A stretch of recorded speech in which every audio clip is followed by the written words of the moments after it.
નમસ્કાર બહેનો, સ્વાગત છે તમારું આપણી આ યુટ્યુબ ચેનલમાં જેનું નામ છે ગુજરાતી જીકેની જમાવટ. તો બહેનો, આપણે આગળ જાણ્યું કે ફોર્મ ભરવાથી લઈ અને જે સ્કૂટીનીકરણ પ્રક્રિયા છે તે કેવી હોય છે તેને લઈને વિડીયોમાં આપણે વિગતવાર જાણ્યું. તો હાલમાં ચાલી રહેલી ભરતી પ્રક્રિયાના ફોર્મ ભરાઈ ગયા બાદ જે સ્કૂટીનીકરણની પ્રક્રિયા પૂર્ણ ગયા બાદ મેરિટ જે છે તે મિત્રો કઈ રીતે બનાવવામાં આવશે બહેનો, મેરિટ કોણ તૈયાર કરે છે અને મેરિટ જે છે તે સંભવિત કઈ તારીખ સુધીમાં બહાર પડશે, સાથે જ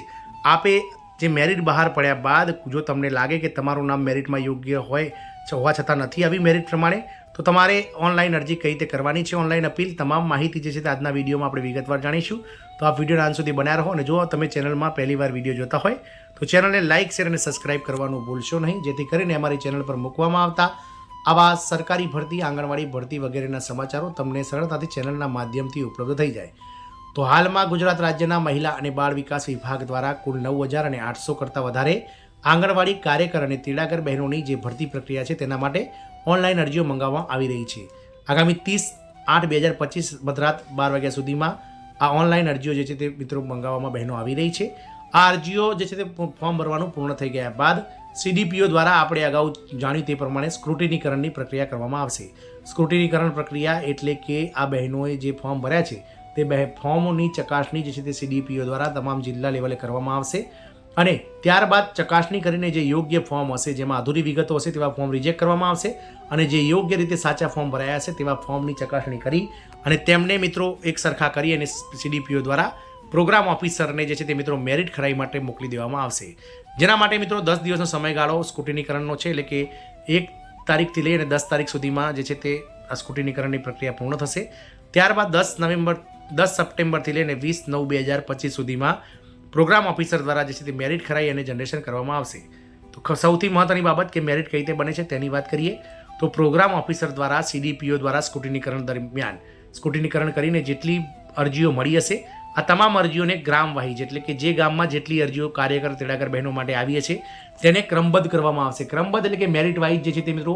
ચડતા ક્રમમાં ગોઠવવામાં આવશે. એટલે કે જે બહેનનું મેરિટ વધારે બનતું હશે તેને 1 નંબર, ત્યારબાદ જે રીતે મેરિટ બનતું હશે, ધારો કે કોઈ બહેનનું મેરિટ 100 માર્ક્સમાંથી 65 માર્ક્સ બને છે તો તેને પહેલા નંબરે, 62 માર્ક્સ બને છે તેને બીજા નંબરે. આ રીતે CDPO પ્રોગ્રામ ઓફિસર દ્વારા તેમની પ્રોગ્રામ ઓફિસર અને તેમને બનાવેલી ટીમ દ્વારા આ જે છે તે મેરિટ જે છે તે બનતું હોય છે તમામ ઘટક વાઇઝ, ગામ વાઇઝ. એટલે કે જિલ્લા લેવલે પ્રોગ્રામ ઓફિસર દ્વારા જિલ્લાના જેટલા ગામોમાં અને મહાનગરપાલિકાના જેટલા વોર્ડમાં જગ્યાઓ પડી હશે ખાલી, આ તમામ જે વોર્ડ અને જે ગામ માટે જે અરજીઓ આવી હશે કાર્યકર તેડાગર બહેનોની અને જેટલી અરજીઓ આવી હશે તમામને ક્રમબદ્ધ કરવામાં આવશે. મેરિટ જે છે તે મિત્રો કાર્યકર તેડાગર બહેનોનું કઈ રીતે બને છે તેના માટેના વિડીયો આપણે ઓલરેડી મૂકેલા છે. તો પણ એકવાર ટૂંકમાં જણાવી દઉં કે કાર્યકર બહેનોનું જે મેરિટ છે જેમાં ધોરણ 12માં જે ટકા મેળવ્યા હોય તેના 20 ગુણ, ત્યારબાદ ગ્રેજ્યુએશનમાં જે ગુણ મેળવ્યા હોય તેના 30 ગુણ, અનુસ્નાતક એટલે કે માસ્ટર્સમાં જે ગુણ મેળવ્યા હોય તેના 30 ગુણ, ત્યારબાદ અનામત કક્ષાના એટલે કે SC, ST, OBC અને EWSના જો બહેન હોય તો તેમને 10 માર્ક્સ પૂરેપૂરા અને જો વિધવા બહેન હોય તેમને પણ 10 માર્ક્સ પૂરેપૂરા, એમ કરીને 100 માર્કનું મેરિટ બનતું હોય છે. તે રીતે તેડાગર બહેનોમાં ધોરણ 10માં મેળવેલા માર્ક્સ જે હોય ટકા હોય તેના 20 ગુણ,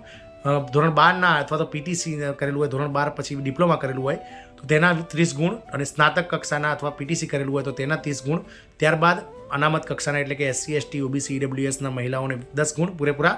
અને વિધવા બહેન હોય તો તેને 10 ગુણ, એમ કરીને ટોટલ 100 માર્કનું મેરિટ બનતું હોય છે. આ રીતે જે મેરિટ છે તે તૈયાર કરવામાં આવે છે અને જે બહેનોનો ટોપમાં મેરિટ આવતો હોય છે તેવા બહેનો જે છે તે મેરિટમાં મૂકવામાં આવતા હોય છે. ત્યારબાદ મેરિટમાં જે બહેનોના નામ આવતા હોય છે તેવા બહેનોને જગ્યા વાઇઝ જેટલા પણ ગામો હોય છે તે ગામોમાં એક જગ્યા સામે 3 બહેનોના જે છે તે મેરિટમાં નામ જે છે તે CDPO પ્રોગ્રામ ઓફિસર દ્વારા જે છે તે 20/9/2025 સુધીમાં જાહેર કરી દેવામાં આવશે. એટલે કે જે EHRMSની જે વેબસાઇટ છે તેના પર જ બહેનો આ તમામ જે માહિતી છે તમારે એન્ડ સુધી EHRMSની વેબસાઇટ છે જે ગુજરાત મહિલા અને બાળ વિકાસ વિભાગની, તેના પર જ મૂકવામાં આવશે અને તેમાં તમામ જે ગામો છે તે ગામોમાં જે બહેનો આવતી હોય છે તે બહેનોના જે મેરિટમાં ટોપ 3માં આવતી હોય તેવી બહેનોના નામ જે છે તે મૂકી દેવામાં આવશે. હવે કોઈ બહેનને એવું લાગતું હોય કે જે મેરિટ મૂકવામાં આવ્યું છે તે પ્રમાણે મારું મેરિટ તેટલું થાય છે અથવા વધારે થતું હોય છે તો તે બહેન જે છે તે ઓનલાઈન અપીલ કરી શકે છે. ઓનલાઈન અપીલ કરવા માટેનો એક અલગથી વિડીયો આપણે EHRMSની વેબસાઇટ પર જઈને બનાવીશું જ્યારે ઓનલાઈન અપીલનો સમયગાળો આવશે ત્યારે. પરંતુ જો તમને એવું લાગતું હોય કે પ્રોગ્રામ ઓફિસર દ્વારા અમારા ગામમાં જે કાર્યકર બહેન અથવા તેડાગર બહેન માટેનું જે મેરિટ છે તે મેરિટ પ્રમાણે મારું મેરિટ તેના કરતાં વધારે થાય છે અથવા તે એટલું જ થાય છે તો તમે આ મેરિટને પડકારી શકો છો અને એક અપીલ કરી શકો છો. અપીલ માટેનો સમયગાળો